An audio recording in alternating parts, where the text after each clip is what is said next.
Hey guys, what's going on? It's been a while, hasn't it? It has been a fat minute. It's been about 10-ish months since I last posted. I've been doing good. I still play the game every single day. I still kind of know what's going on in the game, good teams, bad teams, what to look for, all that stuff. I just don't have time to post. um, it has been hard to post lately. I've been doing almost nearly full time job, and I'm doing some school, about 9 to 12 credits of school. It depends. It's just as busy, guys. So I'm sorry for not posting. It's been a while, but I hope you guys are all doing well out there. I hope you guys are doing awesome. You guys are still enjoying the game, like I am. It's still been a good game to play. I want to first go into some of the state of the game stuff and just like kind of the last little bit of Galaxy of Heroes, and then we're going to talk about some GAC stuff. So state of the game. I know we got in lately the new Calcastis. Actually, that was just yesterday, I believe. I'm not close to getting him, but his kit looks super awesome. He is going to be a lifter for some specific Jedi teams. I almost believe he is the lifter for JML. I've been seeing some footage around Discords and on some YouTubes that show him and JML lead, killing and destroying, like absolutely crushing Jabbas. Like it's not even close. And that's like the one thing right now in the game for GAC or TW counters is like Jabba. Jabba is so dang annoying still. One up from Jabba, I would say, is Reva. I forgot her name for a second. Reva and the Inquisitors are also equally, if not worse, than Jabba. But yeah, state of the game's good. We're getting a new Leviathan. It's the new Sith capital ship soon. I still believe in ships. Like if we get like a new big tune, like a GL or a ship, I almost always lean towards the ships. That's just kind of how my brain works. It's it's very ship minded. But I am still pressing forward with my farms.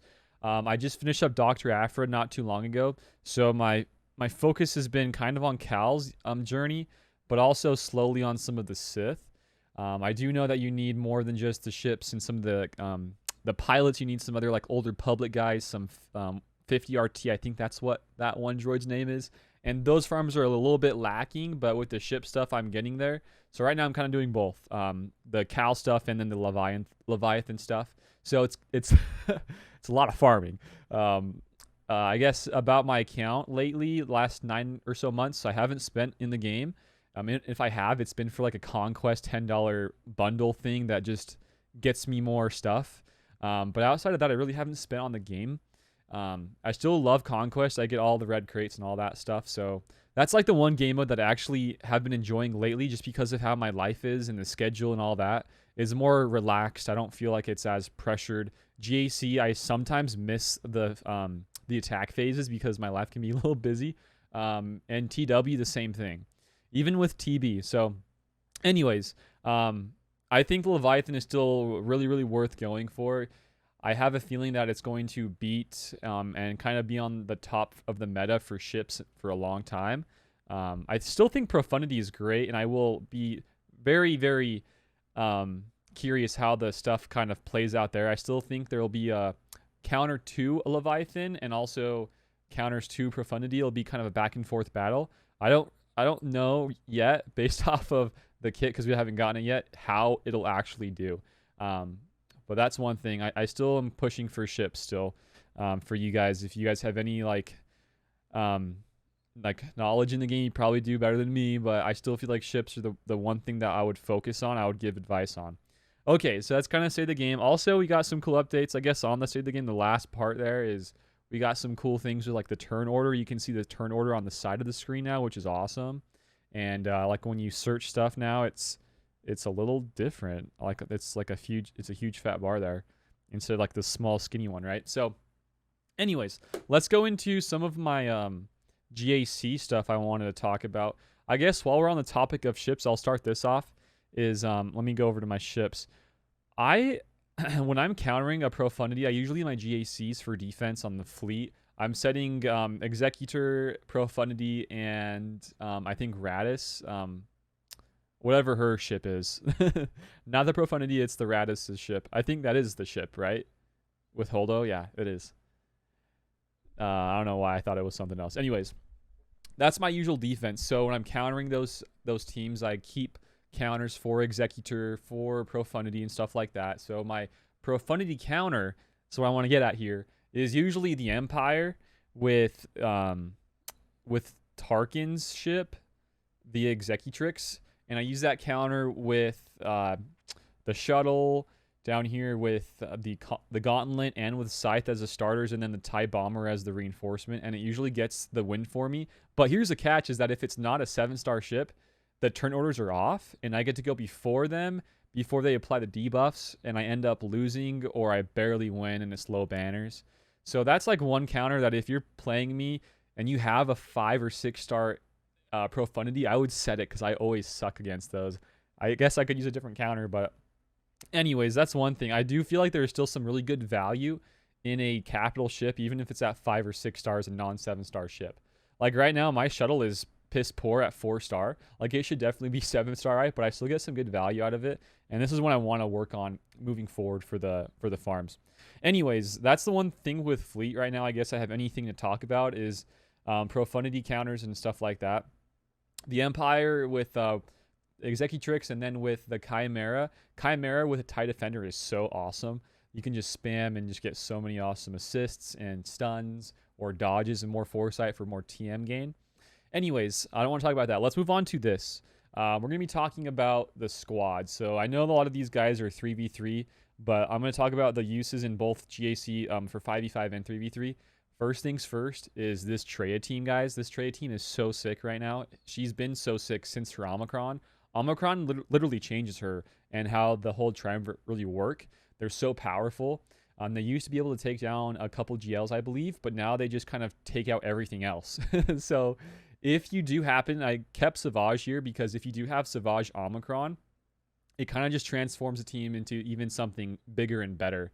I fought recently an Omicron Treya with Savage, and I had to like 2-shot it. I feel like against a team like that, you almost have to use a GL. It's like pushing that, and that's a scary thought. So this team, both offensively and defensively, has a lot to offer, I feel like, and they're just so universal. They take out so many great things. One big counter I've noticed with within GAC and using the Treya and the Triumvirate Omicron is to kill the Third Sister and the Inquisitors. It's a great counter. I found a lot of great success with that. Moving forward is going to be the Inquisitors with Third Sister. These guys are straight up dirty, guys. I hate fighting these teams. I love using it on offense, but if I use them on offense, I'm like, gosh, I could have set this on defense, and my opponents would have had like such a hard time to counter this. So this team is great, 3v3, 5v5. They kill almost every single GL. I'm pretty sure they do.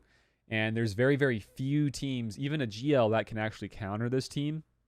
And especially if you have all these Omicrons, they're just ridiculous. So, I mean, it's a given, right?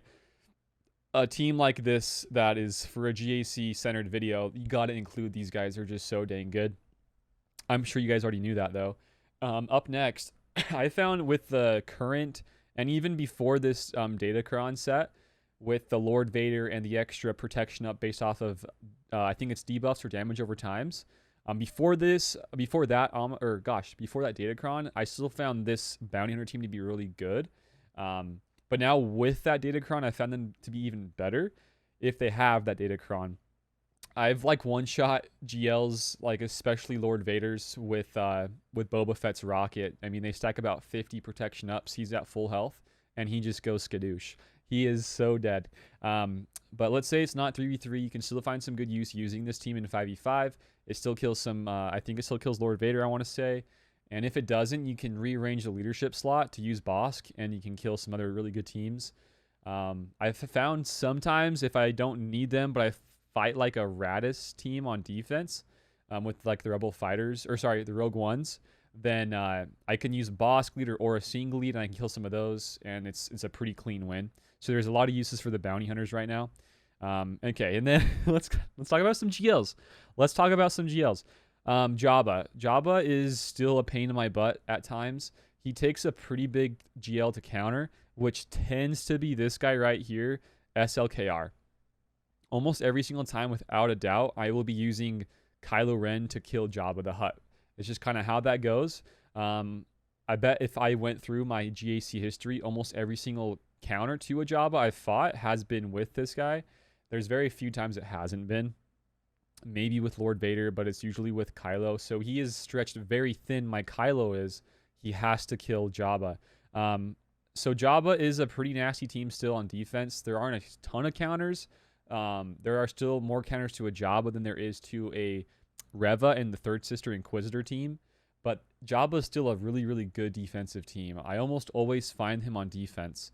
So yeah, the one thing I hope with both Jedi Calcastis and with some of like the new teams we get in the future, that there are more options for counters to a Jabba that's a non-GL.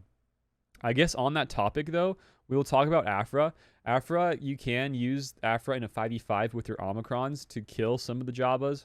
Even then though, if they have a really good Datacron, it's kind of sketchy. So Datacron is very dependent with this team in killing a Jabba, but if you have this Datacron, or I guess both Datacrons on Afra, like the really important ones, plus a pretty good Datacron, so Omicrons and Datacrons, you have a pretty good chance of killing a Jabba.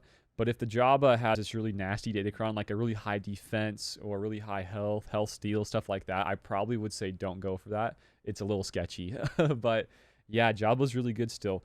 And then Kylo, yeah, to go along with that, Kylo is still super good in countering almost every single GL. I use him if I don't find a Jabba, which is super rare. I probably will use him against a Kylo Ren, or sorry, against a Lord Vader, or maybe something else like a Solo. But yeah, like I said, he's always used against Jabba the Hutt. It's just kind of how he rocks and rolls. I use him either with a Night Sister combo. I've usually been using lately the Armorer and the Wat Tambor combo to kill some of those Jabbas. But yeah, he's still a great character. I have him Relic 9, and he's been awesome since I got that Relic 9. So yeah. Next up would be Master Luke. Master Luke is still really good. I have him up here because of some potential uses with the new Calcastis. Like I said, there are some possibilities of countering Jabba the Hutt with Cal and then underneath Master Luke leadership. So it's a pretty good team. If you don't keep Cal in the equation and it's just minus Cal, all the other Jedi, he's still a pretty good team. I find use out of him every single GAC. There's been some good counters uses against a Malgus team, so the Sith Empire. And if it's not him, I sometimes use him against like a Master Kenobi. Like there's still some really good uses out of my Master Luke. But yeah, that's kind of him. Let's see here. Afra. Like I said, Afra is really good right now in the attacking side of things. Defensively speaking, she is still pretty good. If you have a really well modded Afra team, I would consider her ideally offense, but if it's really good and you know the history of the opponent, they kind of don't have a solid counter for Afra, then I would probably put her on defense. It's really dependent though. This is one of the teams that you can kind of go either way, almost like a Darth Treya is from up above. They're really strong in 3v3. They're really strong too. They have some Omicrons, I believe, on one of the droids. But yeah, Afra is just a strong team, guys. I can't say anything bad about her. Let's see here. Zori Bliss. Last couple here I have before I'll hop off. Zori Bliss and the Resistance still prove to be such a strong defensive team. Offensively too, but gosh, guys, if you have a fast modded Resistance with that Resistance hero Finn and Poe, and then you have this chick, and then you have like a Rose Tico, and then of course the leadership being the OG Finn, like this team is just ridiculously good. Some GLs can time out on this, some can lose to it. Most teams will struggle if you don't get out in front of them first. Lately, I've been using, I believe it's been Afra as a counter to this team. Sometimes it's the Sith Triumvirate. Sometimes it's a GL. Maybe it's a Sith EE, a Sith Eternal Emperor. It just really depends, guys. But this team is super good. I prefer it on like a back wall kind of a team. After you get through some of my GLs, boom, there's Zori Bliss and the Resistance. And it's still a really good team. Yeah, if they add any other Resistance in the future, I believe that Zori will be like uber good. Like it'll be crazy how good she is. But anyways, yeah, that's Zori. Also, you can even slot her in a Ray team, a GL Ray team, and she can do some pretty good stuff there. It's pretty nasty. I've seen some awesome counters in teams with her. But yeah, that's Zori Bliss. And then the last one I'll talk about here is going to be the Tuscans. The Tuscans are great in 3v3 because of the Omicron. I believe it's on the Tuscan Raider.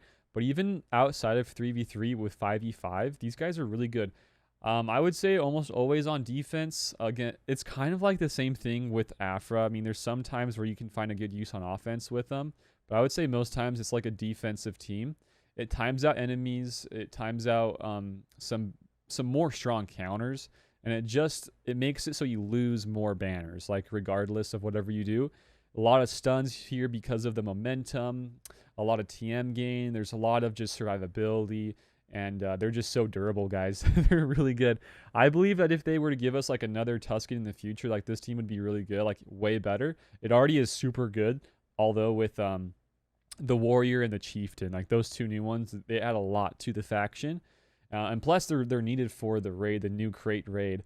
These guys they're a huge part to it. I hope to get mine up with relics soon. But yeah, that's kind of it, guys. I was trying to think of other teams I could have added and whatnot, but they're just the same old teams. Like nothing crazy has like happened for me to want to include them. You know, all these guys I'm kind of bringing to the table are like the ones that are like most common, or they're like MVPs in a way. Like they have a lot of uses, I'd say. I was gonna include some of the first order, but minus Kylo, but I chose not to. I gotta say though, man, that not last conquest, but the one before, I don't even know where he is, dude. Where is my guy? This guy, Trench. I have had no use for Trench. I don't even really care much to upgrade him unless like there's a huge, awesome defensive team with him. I just don't love this character. Maybe you guys would say otherwise in the comments below to upgrade my Trench. But yeah, I just don't have much love for him, guys. Also, based off of the Afra, or on the topic of Afra one more time, I have a question for you guys down in the comments. Where do you guys find the most use out of your Hondo? I would assume it's in a Dash Rendar team on defense or offense, and I think he has a Zeta or an Omicron. It's an Omicron here. But I assume it's in a Dash team on defense. If it's not, let me know where you guys use your Hondo. But I have him at Relic 5. I just need to get him some mods. Maybe slap on the Omicron and use him on defense and GAC. But let me know where you guys use him down below in the comments. But guys, that's it. It is good to do another video here on the channel. I can't be consistent with my current life and how things go. But I do hope to make more videos in the future. The channel, I hope you guys haven't thought of it as dead. I just have been busy. Thanks for watching, guys. Love ya. Have a good time out there. Let me know down below in the comments if you agree with some of these things or if you don't. And if you guys are farming Leviathan or if you're farming Calcastis, let me know down below. Anyways, guys, that's it. I'll see you later. Bye.